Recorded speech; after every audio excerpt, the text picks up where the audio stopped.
Hello friends, welcome to my channel. आज मी Bombay हायकोर्टमधले clerk या पोस्टचा 10 ऑगस्ट 2025ला जो पेपर झाला होता त्याबद्दलचं पूर्ण ॲनालिसिस घेणार आहे. तर मग चला बघूया. पण त्याआधी मी लास्ट जे 2-3 व्हिडिओ टाकले होते त्यावर जो तुम्ही रिस्पॉन्स दिला आहे त्यासाठी तुमच्यासाठी एक खास surprise gift. Thank you so much. Thank you. हे बघा, इथे बघू शकता तुम्ही, हायकोर्टचा पेपर आहे 10 ऑगस्ट 2025चा. एका तासासाठी 90 मार्क्स आणि क्वेश्चन सेट आहे डी. आजचा व्हिडिओ जरा मोठा होईल कारण आपल्याला पूर्णच पेपरचं विश्लेषण घ्यायचं आहे. ठीक आहे, चला बघूया तरी फास्टमध्ये. तर खालीलपैकी शुद्ध शब्द ओळखा. याचा आन्सर आहे अंतरात्मा 1, ए ऑप्शन. त्याच्यानंतर दुसरा आपण अचूक शब्द ओळखा. याचा आन्सर आहे डी. नंतर खालीलपैकी कवी सौमित्र म्हणून कोणास ओळखले जाते? तर किशोर कदम यांना कवी सौमित्र म्हणून ओळखले जाते. नंतर गड आला पण सिंह घाला या वाक्याचा प्रकार ओळखा. याचा वाक्याचा प्रकार आहे संयुक्त वाक्य हे, कारण दोन्ही वाक्य इम्पॉर्टंट आहेत. त्याच्यानंतर आहे की सोवळे या शब्दाच्या जोडीने येणारा शब्द शोधा. सोवळे, पोवळे, सोवळे हे असं बोलून पण करू शकतो आपण. सोवळे पोवळे आहे याचा आन्सर. त्याच्यानंतर हात टेकणे म्हणजे, तो याचा आन्सर आहे नाईलाजामुळे माघार घेणे, की मी तुझ्यासमोर हात टेकले वा असं असतं ना. 7वा प्रश्न आहे सज्जन या शब्दातील संधी प्रकार ओळखा. सज्जन, सतजन, तो व्यंजन संधी. त्याच्यानंतर 8वा प्रश्न आहे मुक्ताफळे उधळणे. मुक्ताफळे उधळणे म्हणजे असं मूर्खासारखं बोलणं, काहीही बोलणं असं. Option A option A answer आहे त्याचं. त्याच्यानंतर 9वा प्रश्न आहे तो मोठ्याने गातो या वाक्यातील क्रियाविशेषण. त्याच्यातलं क्रियाविशेषण आहे मोठ्याने. प्रश्न 10वा खालीलपैकी हे विशेष नाम नाही. याचा आन्सर आहे ऑप्शन ए नदी. हे विशेष नाम नाही ना, सामान्य नाम, कोणतीही नदी असू शकते असं. तर मग ओव्हरऑल आपण जर बघितलं ना तर व्याकरणचे 1-2च दिसत आहे.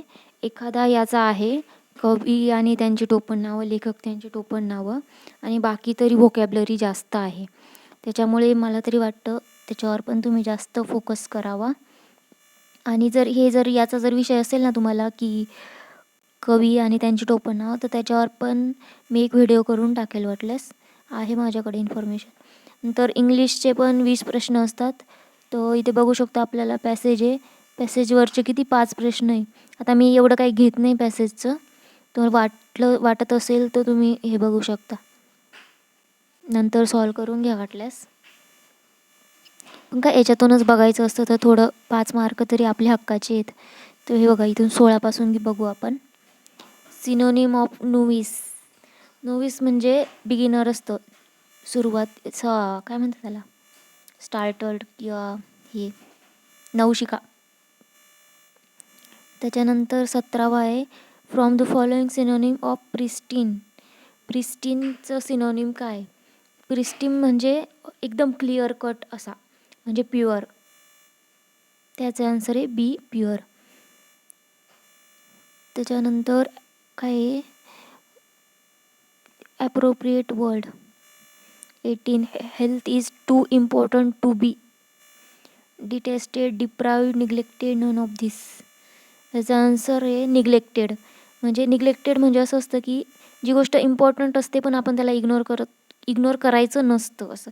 हेल्थ ही इम्पॉर्टंट आहे ना आपल्यासाठी, त्याच्यामुळे आपण त्याच्याकडे निग्लेक्ट नाही केलं पाहिजे असं ते अर्थ आहे त्याचा.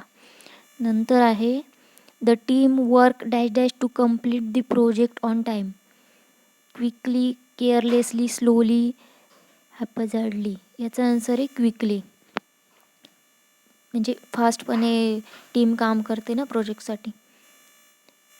त्याच्यानंतर इथे आहे expresses the meaning of idioms आलेले आहेत. म्हणजे अगेन इथं पण हेच आहे की थोडेसे ग्रामरचे क्वेश्चन आहे 2-3, आणि भरपूर म्हणजे हेच आहे इडियम, फ्रेजेस, परत सिनोनिम, अँटोनिम्स, व्होकॅब्लरी जास्त आहे. तर क्वेश्चन नंबर 20 बघू आपण. Blood is thicker than water म्हणजे काय म्हणतात, रक्ताची ते असतं ना, रक्ताची नाती जास्त हे असतात तसं याचा अर्थ. की family relationships or loyalties are the strongest and most important ones. म्हणजे रक्त हे पाण्यापेक्षा जास्त हे असतं असं म्हणतो ना आपण मराठीत, तसं आहे ते. नंतर आहे टू स्पिल द बीन्स. तर याचा आन्सर आहे to reveal a secret. To spill the beans म्हणजे अशी आपली काय असतं म्हणजे सिक्रेट सांगून देणं एखाद्याला, एखादी गोष्ट अशी पसरवून टाकतो बघा आपण, तसं. त्याच्यानंतर आहे इट टूक मी, याच्यातलं आपल्याला ना एरर शोधायचा आहे. It took me almost a hour to fill the application form. याच्यातलं रॉंग आहे की ऑलमोस्ट अ हवर, कारण ऑलमोस्ट ॲन अवर येतं ना, नाही येत. 23 with a fresh coat of paint the school can look much nice. With a fresh coat of paint the school can look much nice. इथे सापडलं. Look much nice. लुक हे verb आलेलं आहे आणि त्याच्यानंतर ते ॲडवर्बल नाईस आलेलं आहे. तर लुकला म्हणजे कम्पॅरेटिव्हली करण्यासाठी नाईसर यावं लागेल तिथे. मग याचा आन्सर आहे लुक मच नाईसर पाहिजे, पण ते नाईस आहे. तर मग डी ऑप्शन राईट, म्हणजे रॉंग आहे ते असं. 24 my friend become terribly upset after losing her purse at the supermarket. Past टेन्सचं वाक्य आहे, तर त्यासाठी बिकम नाही येणार, बिकेम येईल. म्हणून ॲन्सर आहे माय फ्रेंड बिकम 1.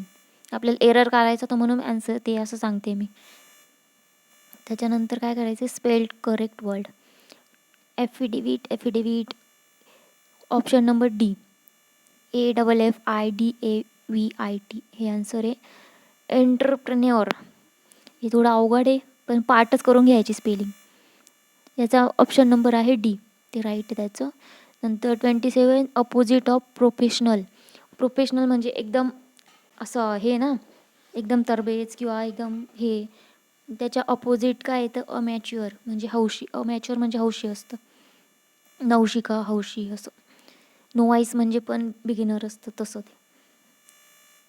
त्याच्यानंतर इथे काय करायचं आहे आपल्याला, substitute for the given word and sentence. Okay, 1 word substitution आहे. 28 a child who has lost both of his parents is called. म्हणजे असं चाइल्ड ज्याला कोणीच नाही, म्हणजे आई वडील दोघांपैकी कोणीच नाही आहे, तर त्याला म्हणता orphan. 29 a person who helps another to commit a crime is called. म्हणजे असा पर्सन जो गुन्ह्यामध्ये एखाद्याला साथ देतो, त्याला काय म्हणता. त्याला असिस्टंट नाही म्हणत, कलिग पण नाही म्हणत, गँगस्टर पण नाही म्हणत. गँगस्टर म्हणजे तर डायरेक्ट गुन्हेगार होतं, त्याला मदत करणारा पाहिजे आपल्याला, ॲकम्प्लिस म्हणतात त्याला. त्याच्यानंतर आहे which preposition correctly completes the sentence. India has sign and agreement dash dash France to enhance trade relations on at over with. At नाही येणार, ओव्हर पण नाही येणार, ऑन पण नाही येणार, विथ येईल, च्या सोबत ना. त्याच्यानंतर जनरल नॉलेजचे बघूया. ठीक आहे, त्याच्या आधी आपण याचं बघू इंग्लिशचं. तेच सांगितलं मी तुम्हाला की व्होकॅब्लरी जास्त करायची तुम्हाला याच्यात, व्होकॅबवरच जास्त क्वेश्चन आहेत. आणि पॅसेज जास्तीत जास्त सोडा, म्हणजे कसं ॲक्युरसी वाढते, स्पीड वाढतो. आता जनरल नॉलेजचे बघू आपण. What is the number of Rajya Sabha seats from Maharashtra. महाराष्ट्राचे राज्यसभेमध्ये किती सीट असतात असं आहे. तर याचा आन्सर आहे 19, म्हणजे ऑप्शन बी. आणि लोकसभेचे आपले असतात 48. हे बाकीचे मराठीत दिले काही काही नाही, ठीक आहे. इथे मराठीत दिलं आहे यांनी, पण आता जसं आलं आहे की आता मराठीत येणार नाही आपल्याला, पूर्ण पेपर हा आपला इंग्लिशमध्ये असणार आहे. म्हणजे त्याचं मॅथ रिझनिंग हे सुद्धा इंग्लिशमध्ये असणार आहे. त्याच्यामुळे तसं तयारीत राहा. आणि हे क्लर्कचं सांगते, शिपाईचं नाही, शिपाईचं मी वेगळं घेणार आहे. 32 Shivsagar dam is built on which river. Shivsagar धरण कोणत्या नदीवर बांधले, Koyna, option B. 33 which planet is known as red planet. मंगळ ग्रह, लाल ग्रह. 34 in which country is the Chernobyl nuclear plant located.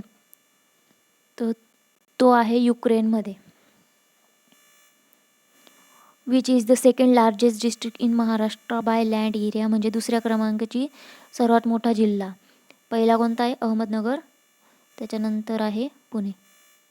Answer Pune आहे त्याचं. नंतर which city is in Maharashtra is also known as the tiger capital of India. Tiger capital of India, वाघ राजधानी कोणती आहे? ती नागपूर आहे, कारण नागपूरमध्ये किती 3 अभयारण्य आहेत ना, टायगर रिझर्व. नंतर आहे who was recently awarded with Maharashtra Bhushan award in 2024.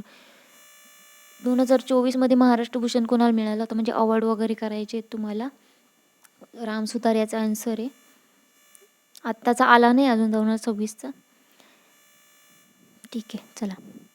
Which of the following faults is not recognize as world heritage site by UNESCO. तर युनेस्कोची कोणती वर्ल्ड जागतिक वारसा स्थळ नाही आहे खालीलपैकी? पुरंदर, साल्हेर, लोहगड, शिवनेरी. साल्हेर, लोहगड, शिवनेरी हे 3 आहेत, पुरंदर नाही आहे. त्याच्यानंतर आहे in which year was the Elephanta cave design as UNESCO world heritage site. Elephanta केव्हला कधी जागतिक वारसा स्थळ मिळालं, दर्जा मिळाला? त्याचा आन्सर आहे 1982ला. त्याच्यानंतर आहे which country has the highest life expectancy. सर्वाधिक आयुर्मान असणारा देश? हाँगकाँग. जपान वाटेल सगळ्यांना, पण याचा आन्सर आहे हाँगकाँग. तर ओव्हरऑल बघितलं जीकेचं, तर एकदम डीप पण काही येत नाही आहे, वर आणि करंटचं शक्यतो पुरस्कार वगैरे ते करून ठेवा, आणि जागतिक वारसा स्थळांचे पण टोटल लिस्ट डायरेक्ट पार्टच्या पार्ट ठेवा. ठीक आहे. आता हे काही घेत नाही मी, रिझनिंग वगैरे ते तुम्ही बघून घ्या वाटल्यास. हे बघा काय येते, हे सोपंच येतं आहे नाहीतरी. हे उंची बिंची रिझनिंगचं सोपंच असतं, एवढं काय अवघड नसतं. इकडे चालला तिकडे चालला तो. ठीक आहे, मी पण आत्ताच बघते हा पेपर. ठीक आहे, काही नाही एवढं.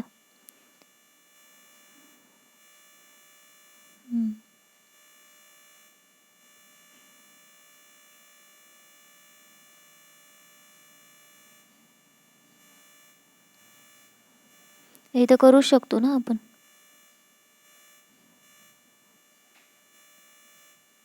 रिझनिंगचं मॅथ पण एवढे पण काय अवघड दिसत नाही, थोडेसे सरळ वगैरेचे आहेत. हे काळ काम वगैरे जास्त डीप पण दिलेलं दिसत नाही. हे प्रवाहाचं, बोट अँड स्ट्रीमचं, हे तर मला पण अवघड जातं. अरे हाच टॉपिक अवघड जातो सगळ्यात.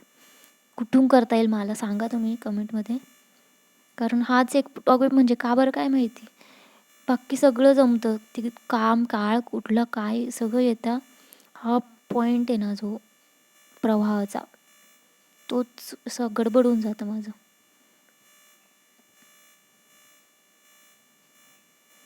किती 20 असतात ना याचे मॅथ आणि याचे. ठीक आहे, आलं. त्याला शेवटचा आपला कम्प्युटर, याचे 10 प्रश्न असतात. ठीक आहे, बघू. A hybrid computer is the one having combined properties of. Hybrid computer म्हणजे काय असतं? त्याचं आन्सर आहे D, analog and digital computer. त्याच्यानंतर 82 father of modern computer Charles Babbage. तोंडपाठ पाहिजे ह्या गोष्टीत. The first computer language develop was COBOL, Pascal, BASIC, FORTRAN. COBOL तर ही बिझनेस लँग्वेज आहे ना, फोल्ट्रन असते. फोल्ट्रन ही मॅथमॅटिकल आणि सायंटिफिक असते, आणि जेव्हा स्टार्टिंगचे जे कम्प्युटर होते ते त्याचसाठी केले होते ना, मॅथमॅटिकल गोष्टींसाठीच केलेले होते. मग फर्स्ट कम्प्युटर लँग्वेज विचारली ना. त्याच्यानंतर VDU स्टँड्स फॉर. याचा आन्सर आहे visual display unit. Video display unit नाही, ते वाटेल, पण व्हिज्युअल डिस्प्ले युनिट हेच आन्सर आहे. त्याच्यानंतर आहे which of the following keyboard shortcut is use to cut the selected text in MS Word 2010. याचं आन्सर आहे सेंट्रल एक्स.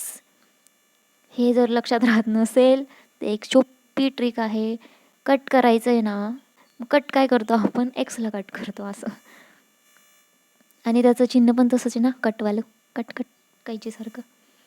त्याच्यानंतर the fastest and most expensive computer are. Fast आहे आणि expensive आहे supercomputer. 87 which language is use for artificial intelligence. AI साठी कोणती language वापरतात? फोल्ट्रन आपण आत्ताच बघितली, ती स्टार्टिंगची एकदम याची लँग्वेज होती. मॅथमॅटिकल कोबोल ही बिझनेस लँग्वेज आहे. C++ ही तर वेगळीच आहे जरा. आणि आपलं AI साठी प्रोलॉग वापरता. त्याच्यानंतर the chip use in computer is made of. ती जी कम्प्युटरमध्ये चिप असते ती कसली असते? ती सिलिकॉनची असते. ULSI stands for. त्याचा आन्सर आहे ultra large scale integration, option A. Last question, third generation computers were based on. याचा आन्सर आहे integrated service, sorry integrated circuits. आणि जे बाकीचे फर्स्ट जनरेशन आणि सेकंड जनरेशनचे जे आहेत ते तुम्ही मला कमेंटमध्ये सांगा कोणते आहेत. ठीक आहे, मग हा झाला कम्प्युटरचे. वाटल्यास मी करून देईल क्वेश्चन, अजून 1-2 व्हिडिओ बनवेल आहेत माझ्याकडे. बाकी पेपर तर इझी असतो, काढून घ्या इझिली. आणि जितके जास्त पेपरला घ्याल ना तितकं जास्त चांगलं आहे पुढे. कारण टायपिंग आणि त्याच्यानंतर इंटरव्ह्यूला तर 40 पैकी असतो इंटरव्ह्यू. 30च्या वर तरी कोणी जात नाही आहे, तेवढे ते देतच नाही ते लोक. त्याच्यामुळे इथे जितके जास्त तुम्हाला मार्क्स घेता येईल तितके घ्या, म्हणजे तुम्हाला शेवटी कामात येतील सिलेक्शनला. कारण इथे काही रिझर्वेशन नाही आहे, काहीच नाही आहे. तुम्हाला डायरेक्ट ज्याला जास्त मार्क त्याचं सिलेक्शन. ठीक आहे, मग काय वाटतं तुम्हाला कमेंटमध्ये नक्की सांगा. व्हिडिओ आवडला तर लाईक करा. आणि याच्यानंतरचा व्हिडिओ मी शिपाईचा पेपर आहे ना तो, त्याच्यावर घेणार आहे. त्याच्यानंतर अजून कोणते व्हिडिओ आणू ते पण सांगा. Bye bye.